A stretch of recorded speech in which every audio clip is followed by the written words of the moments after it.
أشهد أن محمدًا رسول الله.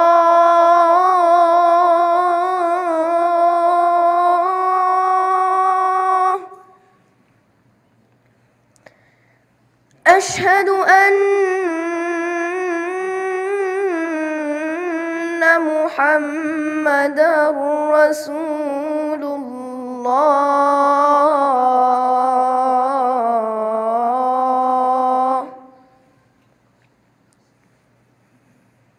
حي على الصلاة.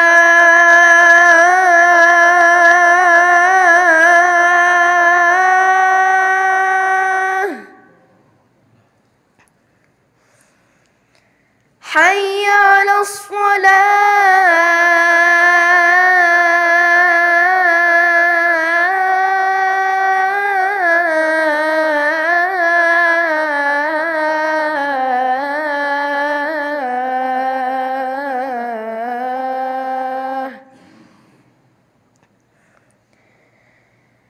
حي على الفلاح.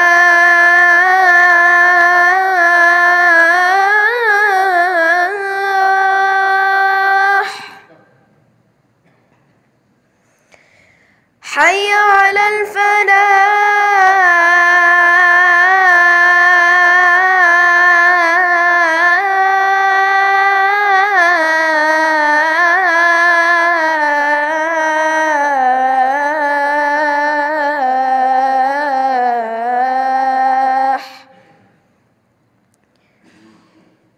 الله أكبر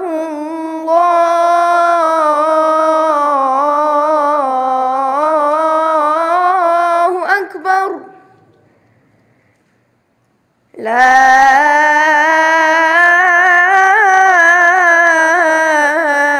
إله إلا الله.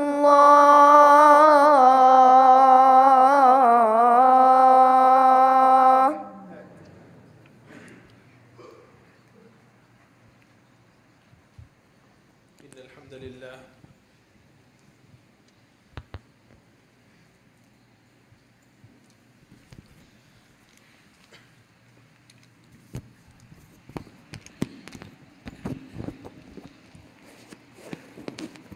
إن الحمد لله الذي نحمده ونستعينه ونستغفره ونؤمن به ونتوكل عليه ونعوذ بالله من شرور أنفسنا ومن سيئات أعمالنا من يهده الله فلا مضل له ومن يضلله فلا هادي له ونشهد أن لا إله إلا الله وحده لا شريك له ونشهد أن محمدًا عبد الله ورسوله أرسله الله تعالى بالهدى ودين الحق ليظهره على الدين كله وكفى بالله شهيدا فصلى الله عليه وسلم تسليما كثيرا كثيرا أما بعد فإن أصدق الحديث كتاب الله وخير الهدي هدي محمد صلى الله عليه وسلم وإن شر الأمور محدثاتها وكل محدثة بدعة وكل بدعة ضلالة وكل ضلالة في النار. يقول سبحانه وتعالى في كتابه الكريم بعد أن أقول أعوذ بالله من الشيطان الرجيم فألف بين قلوبكم فأصبحتم بنعمته إخوانا وكنتم على شفا حفرة من النار فأنقذكم منها. صدق الله العظيم. رب اشرح لي صدري ويسر لي أمري واحلل عقدة من لساني يفقهوا قولي. اللهم ثبتنا عند الموت بلا إله إلا الله واللهم اجعلنا من الذين آمنوا وعملوا الصالحات وتواصوا بالحق وتواصوا بالصبر آمين رب العالمين. There's a story that one of my teachers once shared with me, and he was in a masjid that was very small, not too far from here. It was a masalla actually. And it was so small, and that community was so small that at the average Asr prayer, they would get maybe like 3 or 4 people. Very few people. And so it was, these few people knew each other very well. So one day, this man who they had never seen before, he walks in. Now the appearance of this man was such that he was covered fully in tattoos. He looked like someone, like if someone like that walked in right now, I want you to imagine what kind of response he would have. you'd probably like get your hand in your pocket on your cell phone just to make sure, just in case this guy does something crazy or whatever, unexpected. So the sheikh, my teacher, he saw him and he said, who are you? What brings you here? And so he, after the prayer, he starts sharing his life story and how he actually got here. Because he's new to the community, he just moved there, so he shares his story with the sheikh. And he says that I used to live in California, and at a very young age I got involved in crime and drug activity because my father, my brothers, my uncles, everyone was involved in this scene. And so from the age of like 12, 13, he was already involved in this stuff. And by the age of 23, he had already gotten in California, they have a 3-strike system, or they at least used to, I'm not sure about now. But if you get 3 strikes for a certain type of crime, then you're put in jail for a pretty long time. So he had already gotten 2 strikes, and at the age of 23, he gets the 3rd strike. And he is sent into the county jail cell, and he's sitting there at night, and he basically has an epiphany, and he's sitting in for the first time in a long time, and he's Muslim, by the way. He sits there, and he's pondering upon what he's done in his life so far at this young age, and he realizes that his life is pretty much done. I mean, a 23-year-old who's now gotten 3 strikes, who's going to be in jail for God knows how long, 5 years, 10 years, 20 years. So he's like, what have I done with my life? And so in that state, he, for the first time in a long, long time, he bows down and he makes sujood to Allah, and he prays to Allah, and he cries out to Allah the entire night. And he says, Ya Allah, give me one more chance. One more chance. I promise I will take advantage if you can give me that opportunity. He was going to be in front of the judge the next morning, and the judge was going to make the verdict of how many years he's going to spend in jail. So he says, Ya Allah, please put something in the heart of the judge to let me go.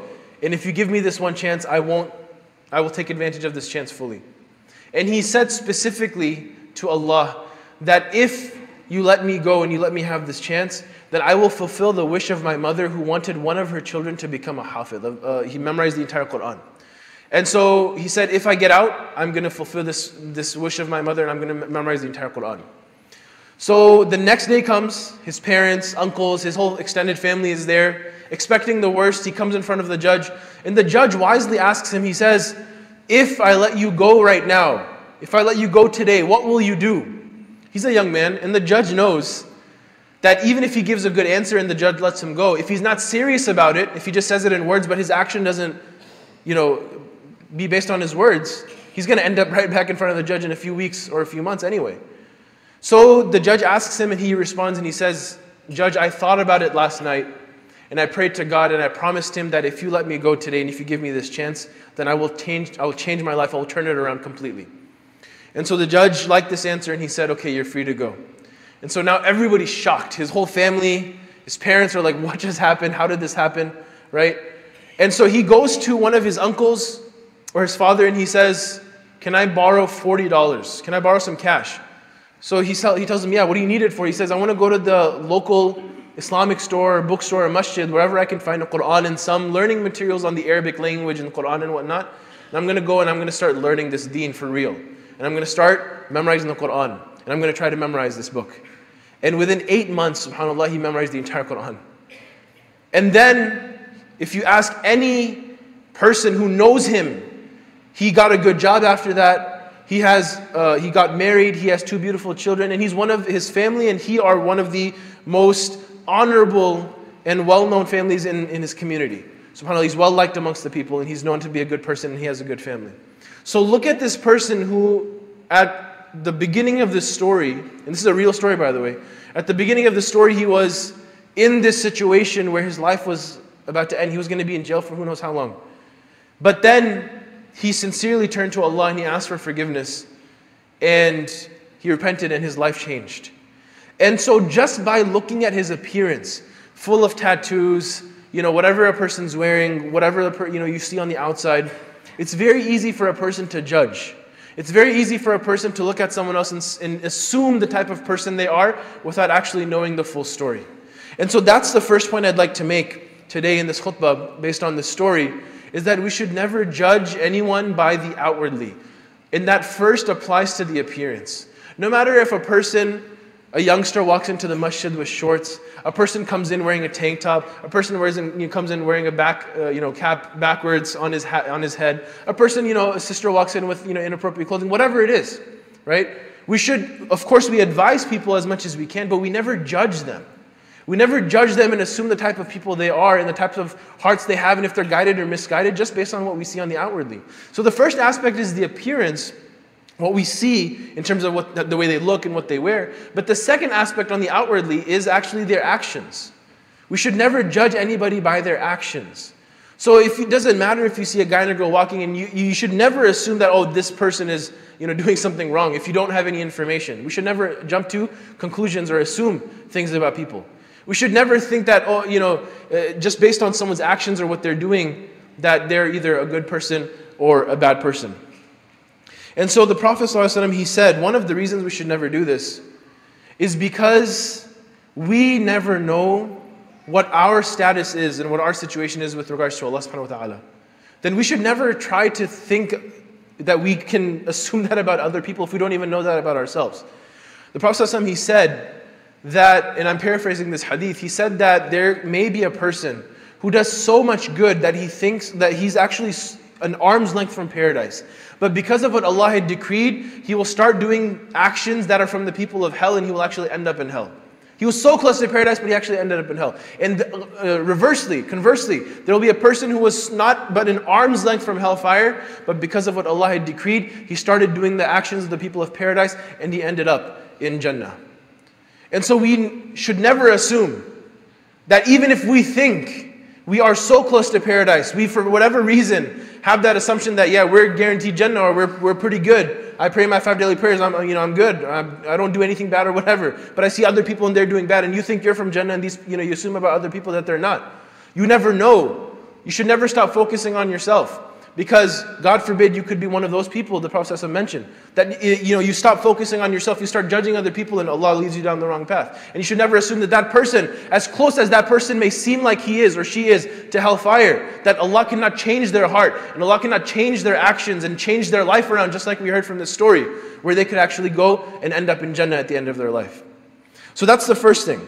And when we see other people, when we see their appearance, when we see their actions, we should make as many excuses as possible. Even if the action that they're doing is advertently and clearly wrong, we should still come up with an excuse. Alhamdulillah al-Qassar, he's a scholar, one of the great early Muslims, he said that if a friend amongst you commits a mistake or errs, make 70 excuses for them. And if your hearts are unable to do this, then know that the shortcoming is in your own self. That if you are so full of yourself that you can't even come up with one excuse, not to mention 70 excuses, but you can't even come up with one excuse for why this person might be doing this thing, then the fault is not in that person, the fault is rather in yourself. That you cannot even come up with one excuse for your brother or for your sister. And in another saying, Imam Ja'far as-Sadiq, he says that if you find or if you see something that you don't like in a brother, that he's doing something wrong or she's doing something wrong, try to find between 1 and 70 excuses for him or for her. And if you can't find an excuse, say that there might be an excuse, but I just don't know it. SubhanAllah. Again, turning it back on yourself. That if you can't find an excuse or if you can't think of an excuse, then don't think that there's not an excuse. Say that there must be some reason they're doing it. I just don't know it in my limited knowledge. I just don't know what that excuse might be, but there must be some excuse, and you let it go. You give benefit of the doubt. That's how much benefit of the doubt we're supposed to give our brothers and sisters in Islam. So we should never judge other people by their appearance or by their actions or in general by what we see on the outwardly. That's the first point.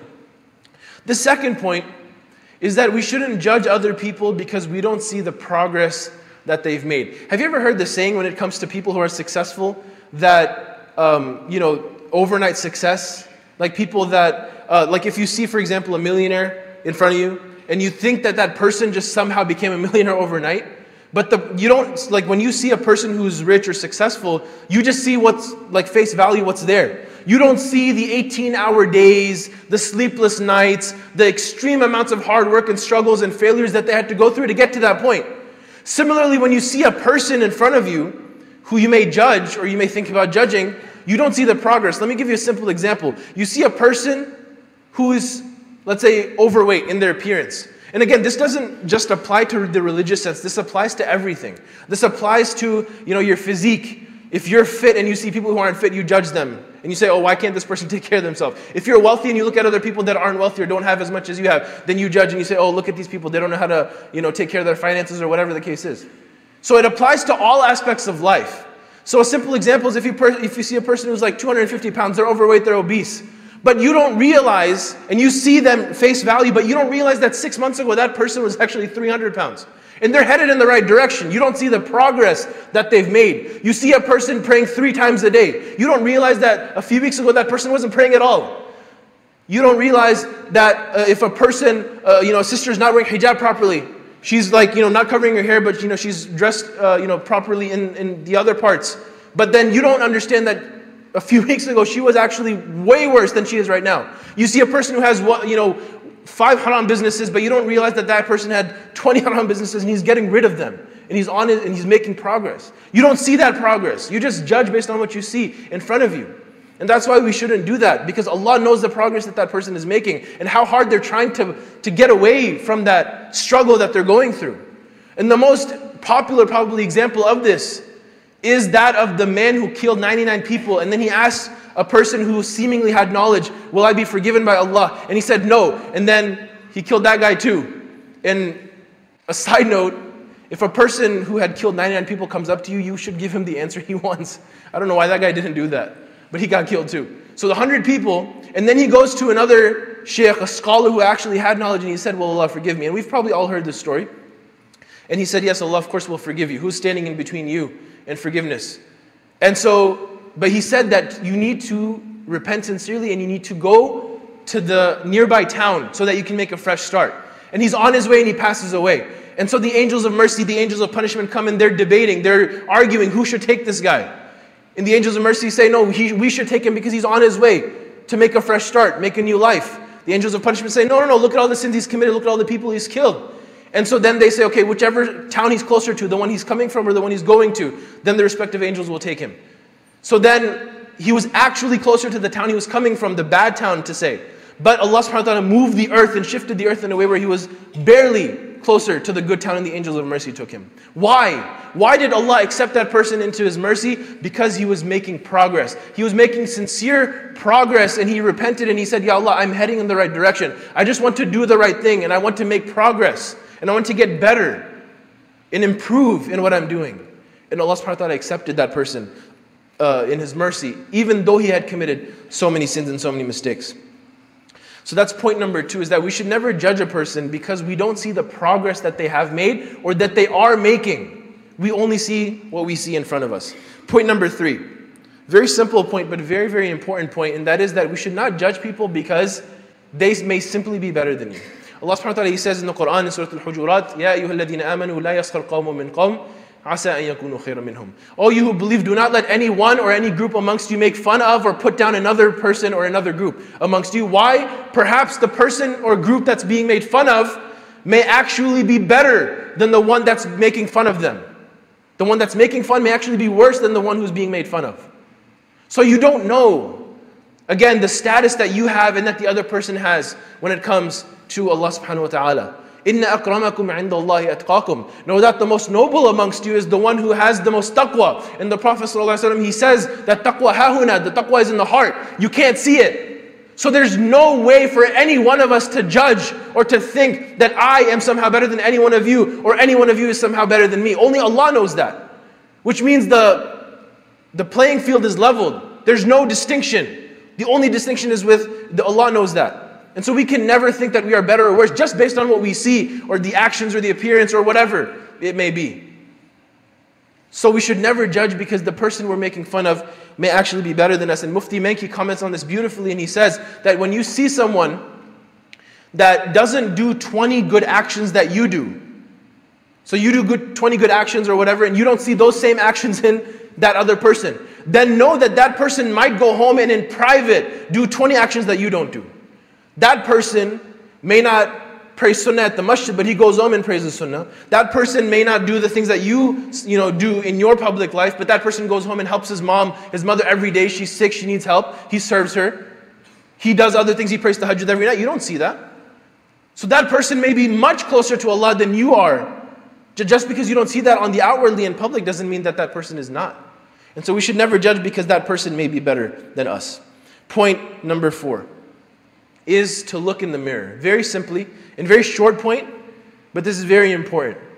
In that when you judge other people and you assume things about other people and you think negatively about other people, that shows a lot about the type of person you are. That shows a lot about the type of person you are. If you can't come up with excuses and give benefit of the doubt for your brother or for your sister, if you can't think good of other people, then that shows a lot about who you are. So look in the mirror and don't judge other people, rather look at yourself. Point number 5, look at where you used to be. And I'll refer to the ayah that I began with, when Allah subhanahu wa ta'ala says, فَأَلَّفَ بَيْنَ قُلُوبِكُمْ, then He put love in between your hearts. فَأَصْبَحْتُمْ بِنِعْمَتِهِ إِخْوَانًا, then by His special favor, He made us into brothers and sisters. وَكُنْتُمْ عَلَى شَفَا حُفْرَةٍ مِنَ النَّارِ. This is the ayah of brotherhood. And He talks about, and He says that He, first of all, He made us brothers and sisters. He put love between our hearts. And then He says that you yourself used to be at the very edge of the hellfire. فَأَنْقَذَكُمْ مِنْهَا. He's the one who pulled you out. Allah is the one who pulled you out.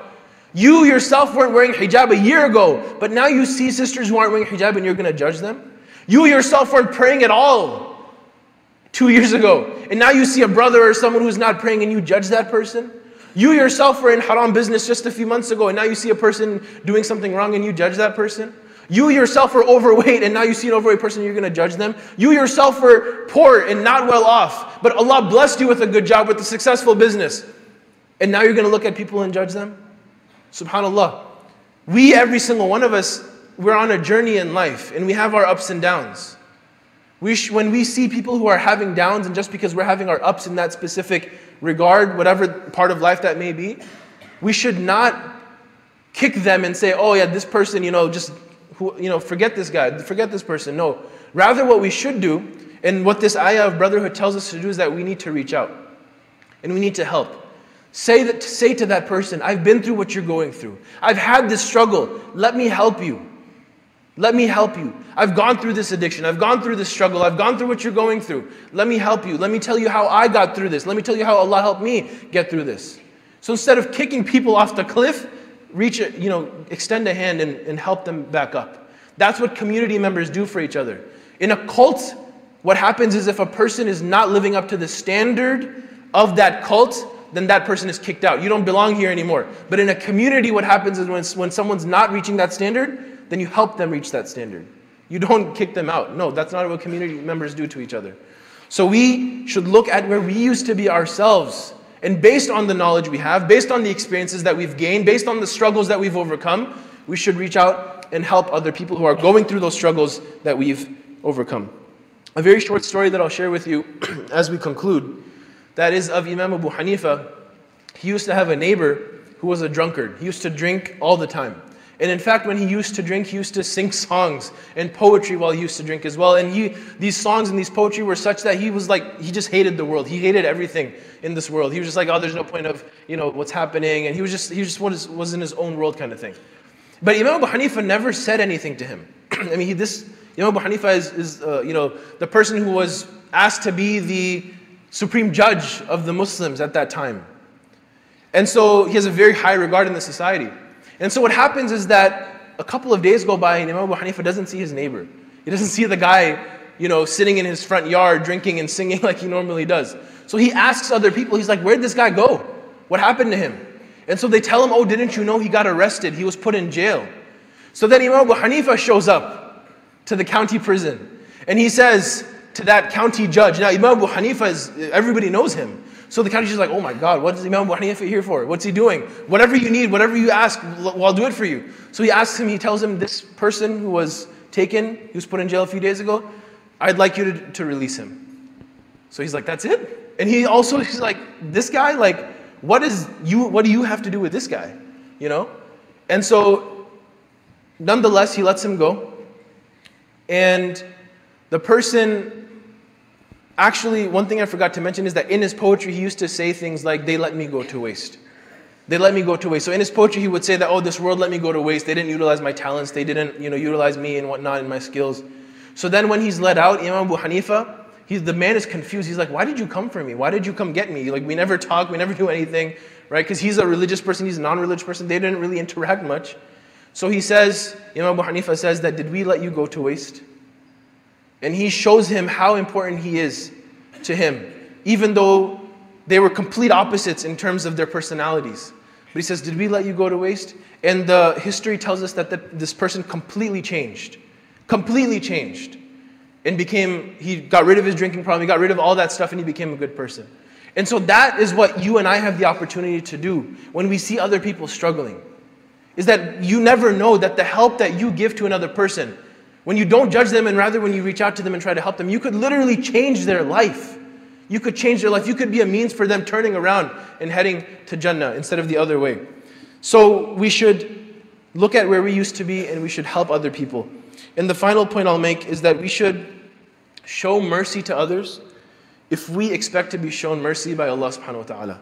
Irhamu man fil ard, yarhamkum man fis sama, as the Prophet ﷺ, he says, that show mercy to those on the earth and the one in the heavens, in the skies, meaning Allah subhanahu wa ta'ala will show mercy to you. And the Christian tradition actually has a similar quote, judge not lest ye be judged, for by the standard by which ye judge, you too shall also be judged.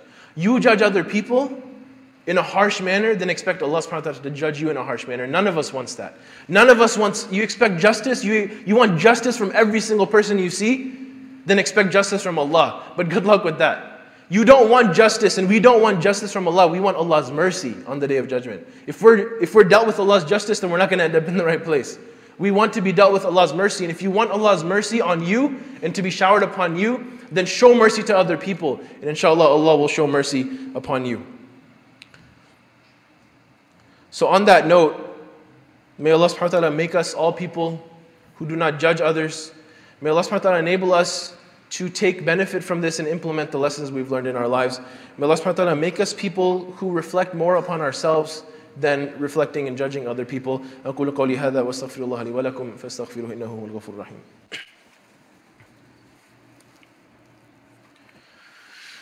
Alhamdulillah wa kafa wa salatu wa salamu ala ibadihi alladhina istafa wa ba'd. I know I'm already over time, but I just need to make one last point in these last 1 or 2 minutes, inshallah. The first thing I'd like to do is just quickly review what we said. Don't judge other people, that's the main topic. But the first point was don't judge on the outwardly, whether that's by the appearance or the actions. Point number 2 was don't judge other people because you don't see the progress that they have made or that they are making. Point number 3 is that don't judge other people because they may simply be better than you in the eyes of Allah. Point number 4 is don't judge other people because it shows a lot about the type of person you are. Point number 5 is don't judge other people because look at where you used to be and help other people instead of judging them. Point number 6 was don't judge other people, rather show mercy to them so that you may be shown mercy by Allah subhanahu wa ta'ala. And the final point, we've talked in this entire khutbah about things that we shouldn't do when it comes to judging other people. Now the final thing I'll mention is what we should do instead.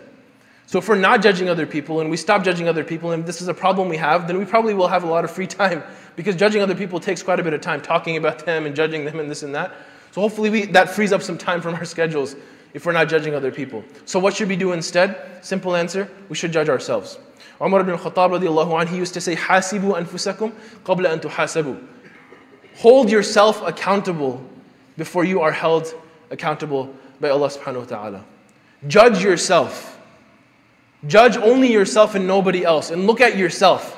In this concept, in this aspect of self-reflection, in looking at our lives and looking at the direction in which we're headed, this is something that we should do on a consistent, regular basis. And unfortunately, most of us, because of the hustle and bustle of life and the way we live, the lifestyles in which the way we live today in this society, it's very difficult sometimes to take a step back, to take a break, even a few minutes a week, and look at ourselves and look at the progress or lack of progress we've made in the past week or the past few months. And we tend to do this every year when it comes to Ramadan. Once a year, the month that just passed us. But what about throughout the year? What about the other 11 months? A simple take-home action item for every single one of us today that I'd like, if you've been asleep this whole khutbah, just this one thing, just take home. And that is that every single week, whether it's on Friday or Saturday or Sunday, just sit down for 15-20 minutes and just look at what you've done in the past week. That's it. Look at what you've done in the past week and see if you've gotten better or worse. Write down the good things that you've done and write down the bad things that you've done. And then write down your plan for the next week. How will you improve and how will you get rid of the bad habits? And then that next week, do it again. And see, okay, well, did I make progress? Did I do good? What did I do good and what did I not do good? What did I do bad? What do I have to get rid of? What do I have to build on? And if you do this on a weekly basis and you check up on yourself and you hold yourself accountable on a weekly basis, then you're setting yourself up for success.